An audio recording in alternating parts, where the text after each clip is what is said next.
Hello வணக்கம் நண்பா, welcome back to channel. 2021 release ஆன ஒரு Kannada action packed drama movie தான் லன்கே. அண்ட் இந்த படத்தை தமிழ் டபிள்யூ இப்போ நமக்கு தந்தி 1ல தான் ப்ரீமியர் பண்ணியிருக்காங்க. படத்துக்கு சென்சாரில் ஏ சர்டிஃபை கொடுத்துருக்காங்க. IMDb 10க்கு 4.4 ரேட்டிங்ஸில் கொடுத்துருக்காங்க. எந்த அடிப்படையில் இந்த படத்துக்கு ஏ சர்டிஃபை கொடுத்தான்னு ஒன்றுமே புரியல. ஏன்னா அந்த படத்தில் ஒன்றுமே இல்லைங்க.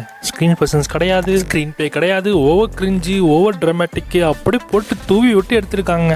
இந்த படத்தில் ஒன்றுமே இல்லைங்க. ஓவராலாக சொல்ல போனால் படம் பார்த்தீங்கன்னா பயங்கரமாக டென்ஷன் ஆயிருவீங்க. இதே மாதிரி தெலுங்கு லோ பட்ஜெட் படங்கள்லாம் எடுத்து பார்த்தீங்கன்னா அதிலையாச்சும் கொஞ்சம் பார்க்குற மாதிரியாச்சும் எடுத்திருப்பாங்க. இந்த படத்தில் பார்க்குற மாதிரி கூட எடுக்கலைங்க. ஆனால் இந்த படத்தை பார்த்து யாரும் டைம் வேஸ்ட் பண்ணாதீங்க.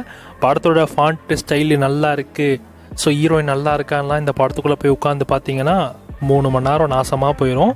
அதனால் இந்த படத்தை பெட்டர் நீங்கள் ஸ்கிப் பண்ணிக்கோங்க. அதை சொல்ல தான் இந்த வீடியோ போட்டேன். நிறைய பேர் நம்ம சேனலில் இந்த படத்துக்கு ரிவ்யூ போட சொல்லி கேட்டே இருந்தீங்க. ஏன்னா இந்த படம் உள்ளவங்களுக்குலாம் இல்லைங்க. ஏன்னா இந்த படம் தந்தி 1 தான் ப்ரீமியர் பண்ணாங்க. ஏற்கனவே நம்ம தந்தி 1கிட்ட சொல்லியாச்சு, இந்த மாதிரி மொக்க காணா படத்தெல்லாம் வாங்குறதுக்கு பதிலாக நிறைய நல்ல மலையாளம் த்ரில்லர் ட்ராமா மூவிஸ்லாம் இருக்குது. அந்த படத்தான் தமிழ் டப்பிங் பண்ணி எங்களோட சேனலில் போடுங்க, அப்போ தான் TRP ரேட்டிங்லாம் ஏறும் அப்படின்ற மாதிரிலாம் நான் சொல்லியும் பார்த்துட்டேன்.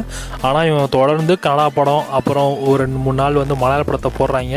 அந்த மலையாள படம் நல்லா இருக்க மலையாள படம் கிடையாது. அது எதுவுமே ஒரு உப்மா படத்தோடைய டப்ளிகேஷனாக தான் இருக்குது. ஸோ என்ன சொல்கிறதுன்னு ஒன்றுமே புரியல. ஸோ பார்ப்போம். இனிமேல் டேஸ்லியாச்சு இவங்க வந்து கண்டிப்பாக கண்டினியூ பண்ண போகிறாங்கன்னு தான் நினைக்கிறேன். ஏன்னா எனக்கு தெரிஞ்சு ஒரு பஞ்ச் ஆஃப் மூவிஸை வாங்கி வச்சுருப்பாங்கன்னு நினைக்கிறேன். வேறு வழியே இல்லாமல் தான் போட்டுட்ருக்காங்க போல். ஸோ பார்ப்போம். ஸோ வரைக்கும் டேஸ்லியாச்சும் தந்தி 1லேருந்து ஏதாவது வித்தியாசமான படங்கள் வருதா இல்லைன்றதை வெயிட் பண்ணி பார்க்கலாம். ஸோ இந்த படத்தை நீங்கள் பார்க்கணும்னு நினச்சிங்கன்னா தந்தி 1 அஃபிஷியல் வெப்சைட்லையுமே அவ்வளோதான் இருக்குது, அவங்களோட யூடியூப் சேனல்லையுமே அவ்வளோ இருக்குது. ஸோ செக் பண்ணி பார்த்துக்கோங்க.